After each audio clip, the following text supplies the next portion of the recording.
Naše štúdio vzniklo v roku 2003 s cieľom robiť a poskytovať komplexné služby v odbore architektúry a stavebníctva.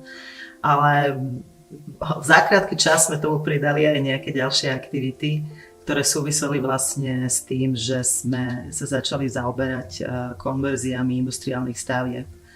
A taký náš pilotný projekt bolo vlastne Design Factory, kde sme začali prevádzkovať naše prvé kultúrno-kreatívne centrum. V roku 2005 sme sa dostali do priestoru, ktorý bol voľný a ktorý sme využili pre nové funkcie.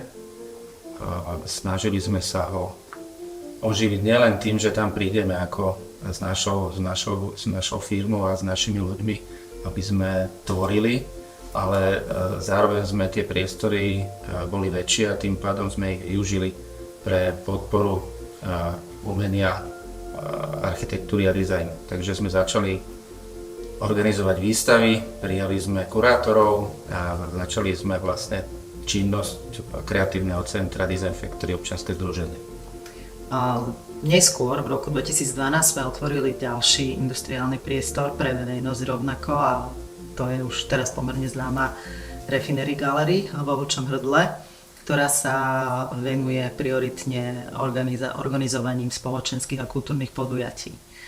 No a teraz sa nachádzame vlastne v priestore pôvodnej sípky, kde sme od minulého roku a plánujeme tu preniesť vlastne všetky aktivity, ktoré sme robili na Botovej ulici. Veríme, že sa nám to podarí a takisto by sme chceli ešte priniesť aj nejaké nové činnosti, ktoré budú súvisieť vlastne s touto okolitou komunitou. Každý projekt, nielen tento, začína tým, kde sa nachádza, čo to presne je, čo to bolo tá história. My sa zaoberáme teda oživovaním nevyužitých priestorov, brownfieldov a v podstate každý projekt vychádza z nejakej histórie, z toho miesta. Tá naša intervencia do toho a vytvorenie konceptu veľmi úzko súvisí s funkciami, ktoré tam prídu. Vždy sa snažíme ten koncept tvoriť tak, aby bol udržateľný a nadčasový.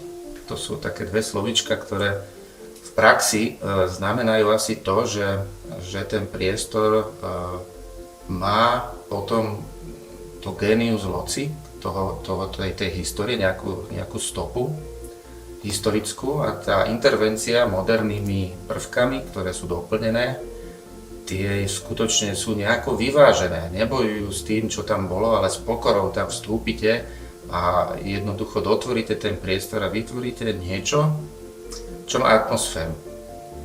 A tie historické prvky sa vlastne stanú ako keby tou originalitou tých priestorov, že vlastne vytvoria niečo jedinečné, čo je neopakovateľné, čo je typické len pre to miesto, pre ten daný priestor. A tá atmosféra je veľmi dôležitá preto, aby bola príjemná, pretože konečným užívateľom sú nejakí návštevníci, ktorí prídu a pre nás od začiatku je cieľom, aby sa vracali naspäť, aby sa tam dobre cítili a aby to je tá udržateľnosť a nadčasovosť potom. Presne tak. To, čo nás vlastne spája s tými základnými princípami nového európskeho Bauhausu, je v podstate jedna zo základných myšlienok a to je nebúrať, obnovovať.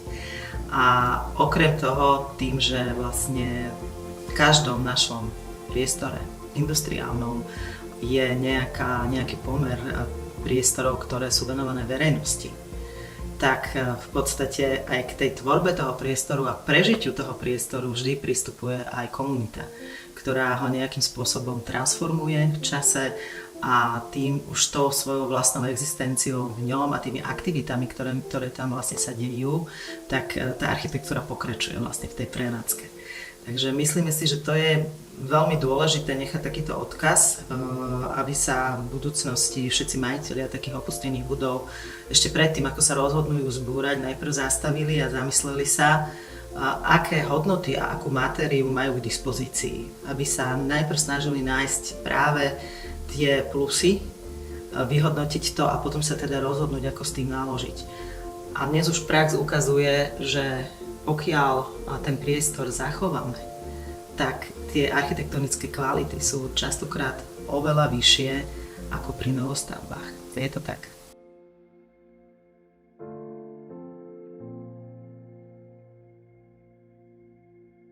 Od začiatku sme sledovali to, ako tie princípy, ako skutočne energeticky napríklad, ako to spraviť, čiže so stavebnými fyzikmi sme skutočne riešili to, ako tie pôvodné konštrukcie zatepliť. Tu sme sa priklonili k tomu, že sme celú budovu zateplovali zvonku, strechu sme vymenili, urobili novú, ale urobili sme to tak, že zo spodu ten pohľad na tie strešné konštrukcie, ktoré môžete vidieť ešte, ktoré uvidíte, tak zostali pôvodné, presne v pôvodnom stave a všetky tie ďalšie vrstvy sme extra dávali z vonkajšej strany, aby vlastne ten interiér zostal pôvodný.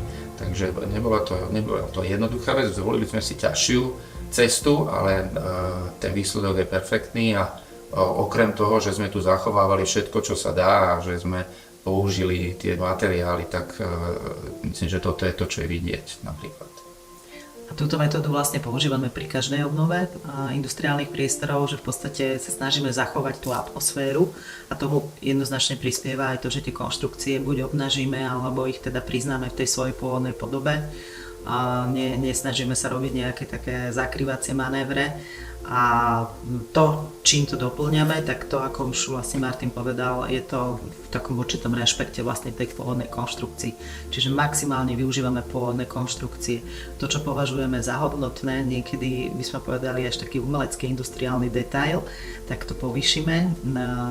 Častokrát to nachádzame až pri tých stavebných prácach, takže musíme niekedy aj improvizovať, ale to je tá pridaná hodnota, ktorá tým priestorom dáva ako keby tú výnimočnú kvalitu.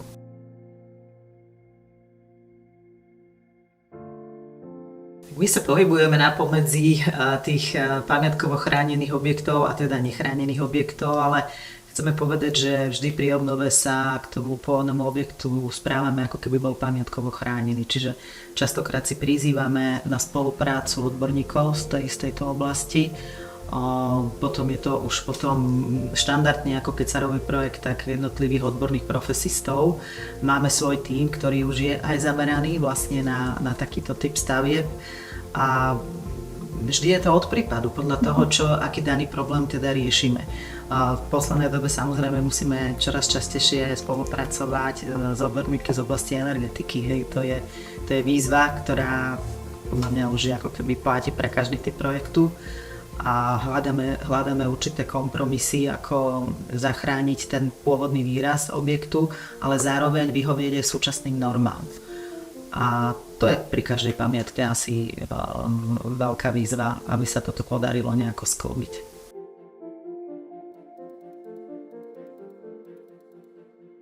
Každá stavba nám prinesie ako keby nejakú novú skúsenosť, nejaké nové ponaučenie. Jedno som už spomínala, že vlastne treba si vždy nájsť čas, kedy sa vlastne architekt zastaví a pouvažuje nad tými pôvodnými hodnotami. Potom s tým sa spája aj taká tá nejaká úloha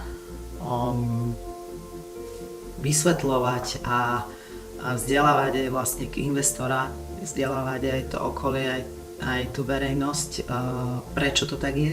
A prečo sú toto hodnoty a že nie každá hodnota je len finančným vyjadrením.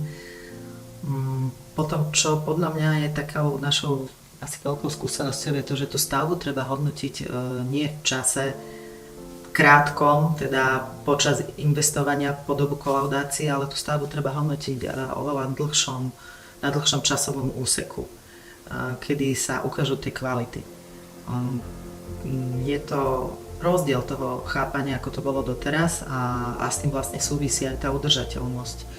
Pretože pokiaľ tá investícia má byť na začiatku vyššia, ale prinesie vám to v čase oveľa vyššie hodnoty, tak skrátka nie je na čím uvažovať.